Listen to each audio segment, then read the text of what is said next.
ഇഹത്തിലെ ദുരിതങ്ങൾ തീരാറായി നാം പരത്തിലേക്കുയരും നാൾ വരുമല്ലോ. വിശുദ്ധന്മാരുയിർക്കും പറന്നുയരും, വേഗം വന്നിടും കാന്തന്റെ മുഖം കാൺമാൻ. വാനസേനയുമായി വരും പ്രിയൻ വാനമേഘേ വരുമല്ലോ. വാനസേനയുമായി വരും പ്രിയൻ വാനമേഘേ വരുമല്ലോ. വരവേറ്റം സമീപമായി ഒരുങ്ങുക സഹചരെ, സ്വർഗീയ മണാളനെ എതിരേൽപ്പാൻ. വേഗം വരുന്ന നമ്മളുടെ കർത്താവായ യേശുക്രിസ്തുവിൻ്റെ തൻ്റെ നാമത്തിൽ എല്ലാവർക്കും സ്നേഹവന്ദനം.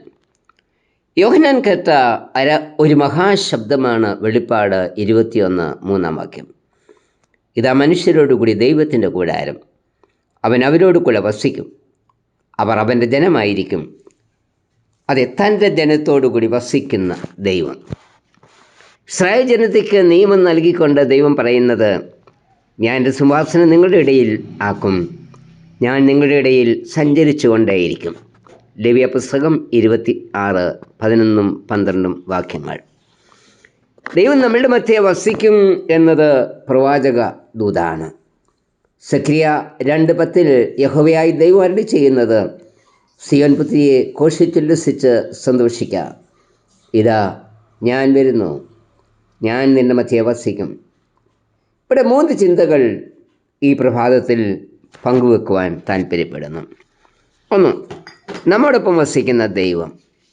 യേശുവിൻ്റെ ജനനത്തെക്കുറിച്ച് യെശയ്യാവ് പ്രവചിച്ചത്, കന്യാഗർഭിണിയായി ഒരു മകനെ പ്രസവിക്കും, അവന് ഇമ്മാനുവേൽ എന്ന് പേര് വിളിക്കും. യെശയ്യാവ് 7:14. ഇമ്മാനുവേൽ എന്നതിന് ദൈവം നമ്മോടുകൂടെ എന്ന അർത്ഥം. മത്തായി 1:22. അവൻ നമ്മോടുകൂടി വസിച്ചത് പാപ അവസ്ഥയിൽ നമ്മെ വിടുവിച്ച് തൻ്റെ ജനമാക്കി തീർക്കുന്നതിനു വേണ്ടിയായിരുന്നു. അതോടൊപ്പം അവൻ്റെ സാന്നിധ്യം നമുക്ക് സുരക്ഷിത ബോധവും നൽകുന്നു.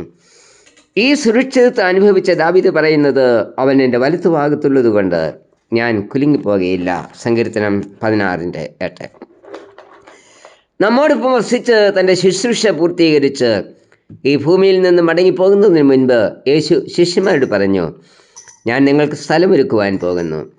ഞാൻ പോയി നിങ്ങൾക്ക് സ്ഥലമൊരുക്കിയാൽ ഞാൻ ഇരിക്കുന്നിടത്ത് നിങ്ങളും ഇരിക്കേണ്ടതിന് പിന്നെയും വന്ന് നിങ്ങളെ എൻ്റെ അടുക്കൽ ചേർത്തുകൊള്ളും. യോഹന്നാൻ 14:3. യേശു പിന്നെയും വരുന്നത് നമ്മോടുകൂടി എന്നും വസിപ്പാനാണ്. വെളിപ്പാട് 21:3-4 വാക്യങ്ങൾ. ഇതാ മനുഷ്യരോടുകൂടെ ദൈവത്തിൻ്റെ കൂടാരം, അവൻ അവരോട് കൂടെ വസിക്കും, അവർ അവൻ്റെ ജനമായിരിക്കും. ദൈവം താൻ അവരുടെ ദൈവമായി അവരോടുകൂടെ ഇരിക്കും, അവൻ അവരുടെ കണ്ണിൽ കണ്ണുനീരെല്ലാം തുടച്ചു കളയും. ദൈവം നമ്മോടുകൂടെ എന്നും വസിക്കുകയും നമ്മുടെ കണ്ണുനീരെല്ലാം തുടച്ചു കളയുകയും ചെയ്യുന്ന ഒരു നാൾ ഉണ്ട്. ആ നല്ല നാളിനായിട്ടാണ് വിശ്വാസ സമൂഹം കാത്തിരിക്കുന്നത്. അത് നമ്മോടുകൂടി എന്നും വസിപ്പാനായി കർത്താവ് വീണ്ടും വരും. അന്ന് അവൻ്റെ മുഖം കണ്ട് അവനെ ആരാധിച്ച് നിത്യകാലം അവനോടുകൂടി പാർക്കാമെന്നത് എത്ര സന്തോഷമാണ്. വെളിപ്പാട് 22:3-5 വരെ. 2, സകല ജാതികളോടുകൂടെയും വസിക്കുന്ന ദൈവം. സക്രിയ 2:11 പറയുന്നത്, അന്നാളിൽ പല ജാതികളും യഹോവയോട് ചേർന്ന് എനിക്ക് ജനമായി ചേരും, ഞാൻ നിന്റെ മധ്യേ വസിക്കും. ദൈവാനുഗ്രഹത്തിൻ്റെ സാർവത്രികതയാണ് ഇവിടെ കാണുന്നത്. സിയോൻ പുത്രിയുടെ സന്തോഷത്തിൽ മറ്റ് ജാതികളും പങ്കുചേരും എന്ന പ്രവാചകൻ പറയുന്നത്. ജാതികൾ കുഞ്ഞാടിൻ്റെ വെളിച്ചത്തിൽ നടക്കുമെന്ന് വെളിപ്പാട് 21:24 പറയുന്നു. ദൈവത്തിനെന്ന് അഭിമാനിക്കുന്ന അനേകർക്ക് ഇതത്ര സന്തോഷം നൽകില്ല. കാരണം തങ്ങൾക്ക് ലഭിക്കേണ്ട അനുഗ്രഹം മറ്റുള്ളവരുമായി പങ്കുവെക്കുവാൻ അവർക്ക് താല്പര്യമില്ല. എന്നോടുകൂടെ കൂട്ടായ്മയിൽ വരുന്നവരെ മാത്രമേ കർത്താവ് സ്നേഹിക്കാവൂ എന്ന അങ്ങനെയുള്ളവർ ചിന്തിക്കുന്നത്.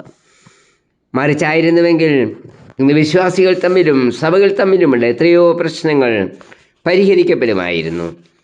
വിവിധ ജാതികളായി ഭാഷക്കാരായി ഭിന്നിച്ചു കഴിയുന്ന ഈ ലോകത്തെ ദൈവം തമ്പുരാൻ യേശുക്രിസ്തു മുഖാന്തരം ഒന്നാക്കി തീർക്കുവാൻ ആഗ്രഹിക്കുന്നു. യേശുക്രിസ്തുവിൻ്റെ ജനനത്തിൽ ദൂതന്മാരിൽ കൂടി നൽകിയ ദൂതും ഇതുതന്നെയാണ്. ഭയപ്പെടേണ്ട, സർവ്വജനത്തിനും ഉണ്ടാവാനുള്ള ഒരു മഹാസന്തോഷം ഞാൻ നിങ്ങളോട് സുവിശേഷിക്കുന്നു. ലൂക്കോസ് 2:10 സർവജനത്തിനും സന്തോഷം നൽകുന്ന കർത്താവിൻ്റെ അനുഗാമികളല്ലേ നാം? കർത്താവിൻ്റെ ഈ ദർശനം ഉൾക്കൊണ്ട് വർണ്ണവർഗ വ്യത്യാസം കൂടാതെ നമുക്ക് എല്ലാവരെയും സ്നേഹിക്കാം. 3. ദൈവസാന്നിധ്യം നമുക്ക് സന്തോഷം നൽകുന്നു. സെഖര്യാ 2:10 പറയുന്നത്, ദൈവം നിങ്ങളുടെ മധ്യേ വസിക്കുന്നതിനാൽ ഘോഷിച്ചുല്ലസിപ്പീൻ എന്നാണ്. സന്തോഷിക്കുന്നതിന് 2 കാരണങ്ങളുണ്ട്. 1, സെഖര്യാ 2:5, അവൻ നമുക്ക് തീ മതിലായിരിക്കും, എ വാൾ ഓഫ് ഫയർ. തൻ്റെ ജനത്തിന് നൽകുന്ന ദൈവിക കരുതലാണ് ഇത്. ദുഷ്ടന്മാരുടെ പ്രവർത്തനങ്ങളിൽ നിന്നും ആക്രമണങ്ങളിൽ നിന്നും തീമതിലായി നിന്ന് പരിപാലിക്കുന്ന ദൈവം എലീശയെ കാവൽ ചെയ്ത ഈ തീമതിൽ 2 രാജാക്കന്മാർ 6:11 നാം കാണുന്നുണ്ട്. 2ാമത്തെ കാരണം സെഖര്യാ 2:8, നാം ദൈവത്തിൻ്റെ കൺമണിയാവും, ആപ്പിൾ ഓഫ് ഗോഡ്സ് ഐ. കൃഷ്ണമണി ശരീരത്തിലെ ചെറിയ അവയവമാണ്. എന്നാൽ കൃഷ്ണമണി സൂക്ഷിക്കപ്പെടുന്നത് വളരെ സുരക്ഷിതമായിട്ടാണ്. അതേ വിധത്തിലാണ് കർത്താവ് നമ്മെ സൂക്ഷിക്കുന്നത്. അതേ കർത്താവിൻ്റെ കരങ്ങളിൽ നാം ഓരോരുത്തരും സുരക്ഷിതരായിരിക്കുന്നതിനാൽ നമുക്ക് സന്തോഷിക്കാം. അതോടൊപ്പം നമ്മോട് ഒരുമിച്ച് പാർപ്പാനായി അധിക താമസമന്യേ വരുന്ന കർത്താവിനായി നമുക്ക് വാഞ്ചയോടെ കാത്തിരിക്കാം. കർത്താവേ, നിന്നോടൊപ്പം പാർത്ത് നിന്നെ ആരാധിച്ചുകൊണ്ട് നിൽക്കുന്ന ആ നല്ല നാടിനായി ഞാൻ കാത്തിരിക്കുന്നു. ആമേൻ. അവർ തന്റെ ജനം താൻ അവരോടു കൂടെ വസിക്കും, കണ്ണീരെല്ലാം തുടച്ചിടും നാൾ. മൃത്യുവും ദുഃഖവും മുറവിളിയും നിന്ന കഷ്ടതയും ഇനി തീണ്ടുകില്ല. വാനസേനയുമായി വരും പ്രിയൻ വാനമേഘേ വരുമല്ലോ. വാനസേനയുമായി വരും പ്രിയൻ വാനമേഘേ വരുമല്ലോ. വരവിട്ടം സമീപമായി ഒരുങ്ങുക സഹചരെ, സ്വർഗീയ മണാളനെ എതിരേൽപ്പാൻ.